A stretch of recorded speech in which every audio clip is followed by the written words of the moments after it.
Wow, pintunya tinggi banget ya. Langsung pintu yang dari bawah ke atas gini. Kalian tuh main entrance-nya bukan lantai satu. Gue suka nih sistem atau nggak desain rumah seperti ini.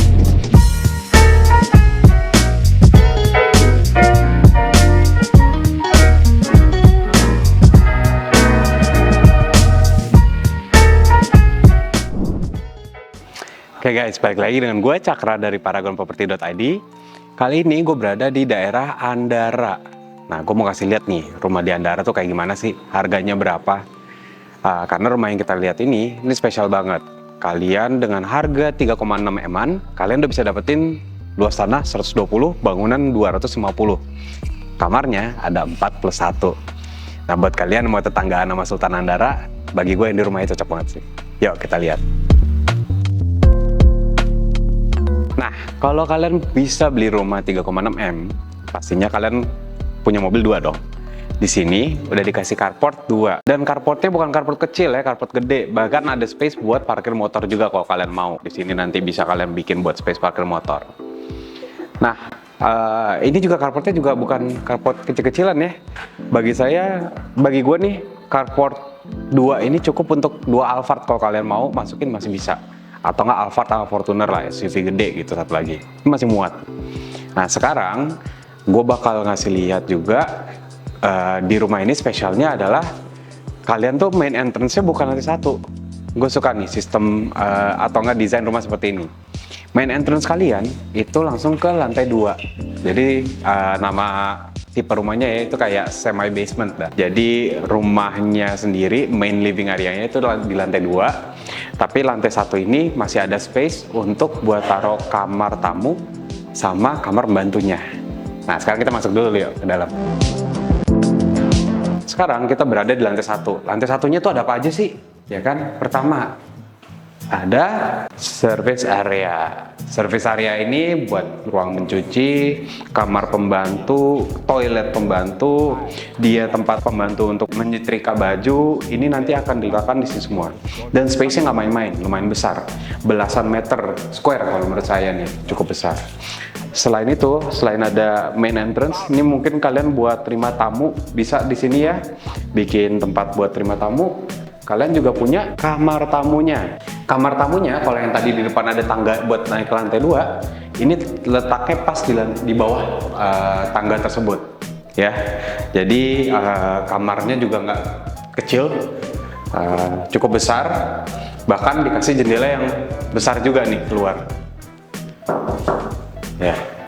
Nah sekarang, satu lagi pintunya. Wow, pintunya tinggi banget ya. Langsung pintu yang dari bawah ke atas gini. Ini pasti mahal nih pintunya nih. Di sini ada toiletnya plus tangga untuk ke lantai 2. Ya, sekarang kita naik ke lantai 2. Nah, main entrance-nya sebetulnya dari sini nih. Ini tangga yang tadi kita lihat di bawah.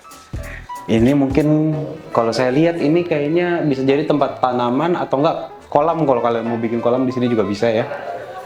Pas masuk kalian disambut sama pintu solid 2 buah. Tuh, nggak kopong ya pintunya ya. Lalu ada main living area-nya. Ini udah standar loh, mereka ngasih drop ceiling. Jadi yang desainnya kayak modern banget. Kayak di game-game atau di film-film futuristik gitu ya, ceilingnya ya. Terus ada ini, balkoni ke depan.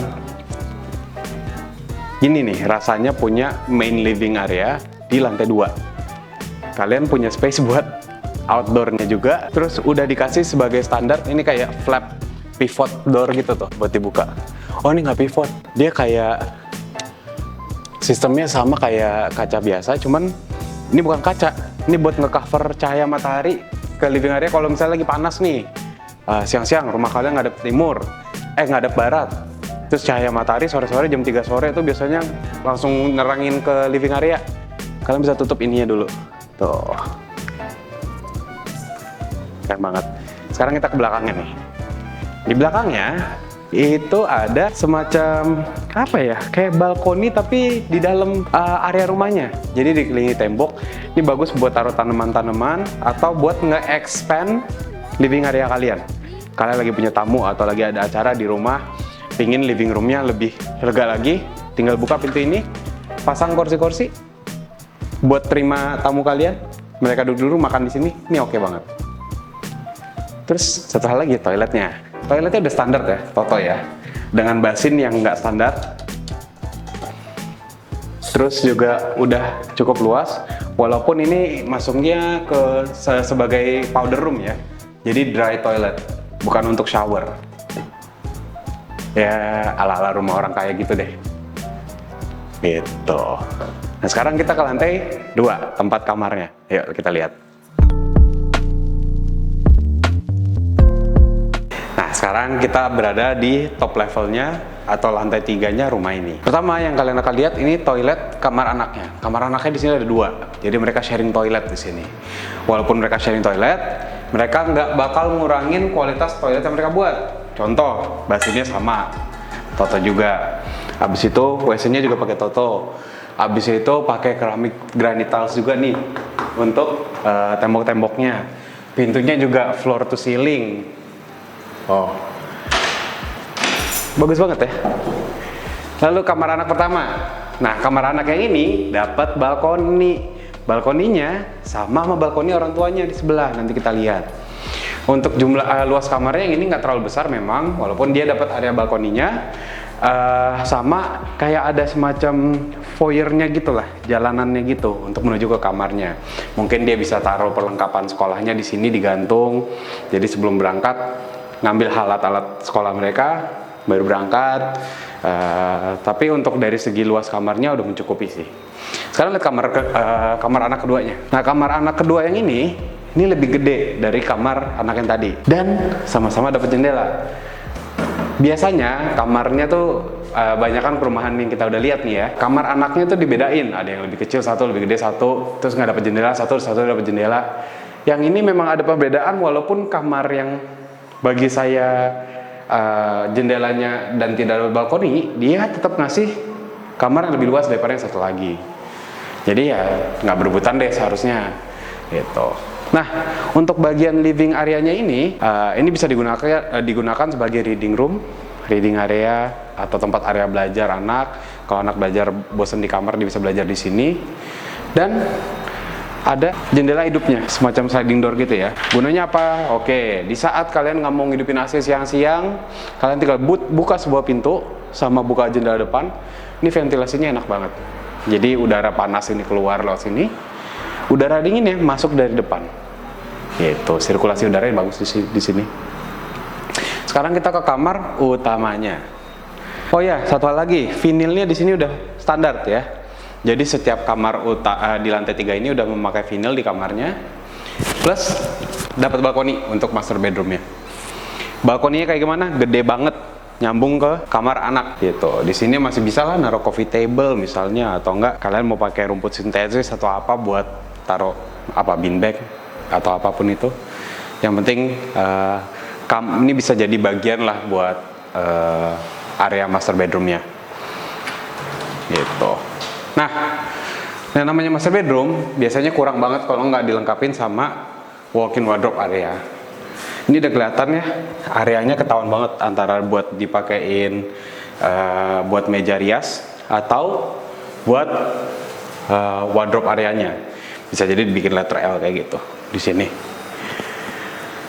WC-nya beda ya, toiletnya sama yang di bawah tadi. Ini toiletnya pakai udah double flush, terus bentuknya juga manis. Lalu master bedroomnya dapat showernya rain shower. Gitu. Ini juga udah standar dari Toto.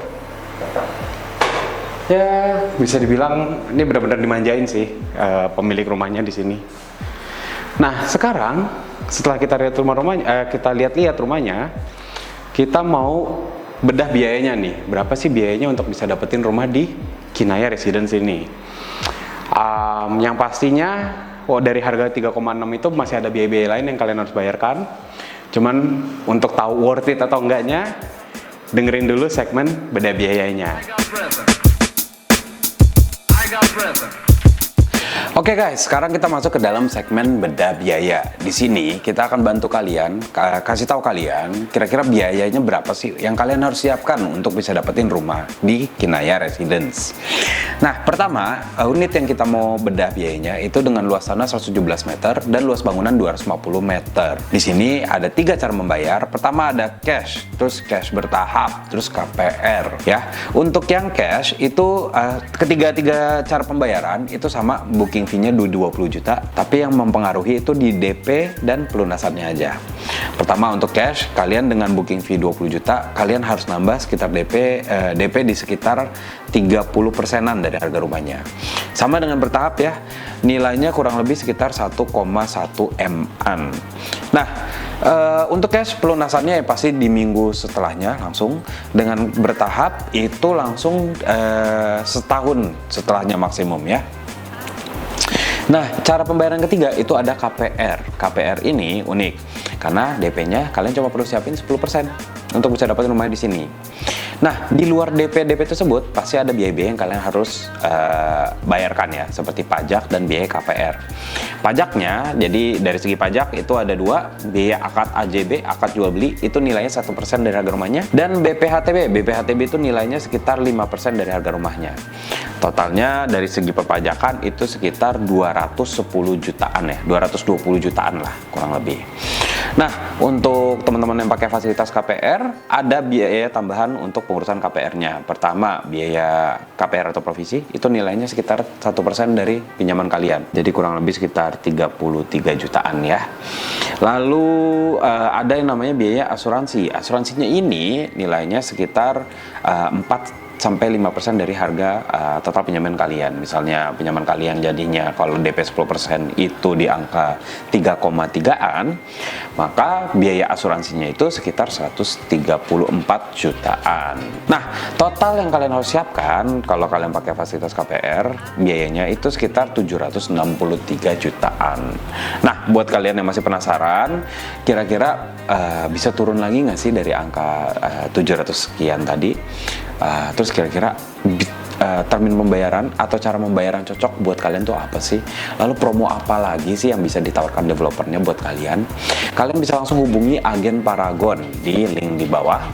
Tanya-tanya aja dengan mereka kira-kira skema pembayaran apa yang cocok untuk kalian. Lalu kira-kira skema pembayarannya bisa dicocokkan nggak dengan kemampuan kalian. Nah, itu nanti akan dijelaskan oleh agen Paragon Property.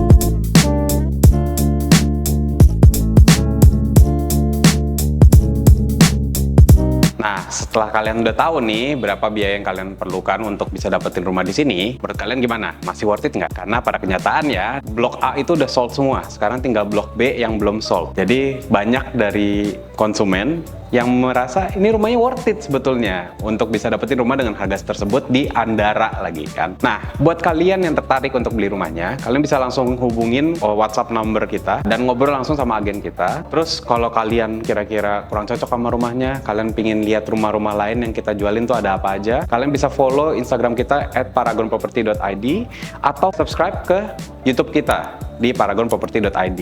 Di sini kita bakal nge-review rumah-rumah lainnya yang kurang lebih mirip lah seperti ini gitu. Nah, nggak usah malu buat tanya-tanya sama agen Paragon, karena di Paragon tanya-tanya itu gratis.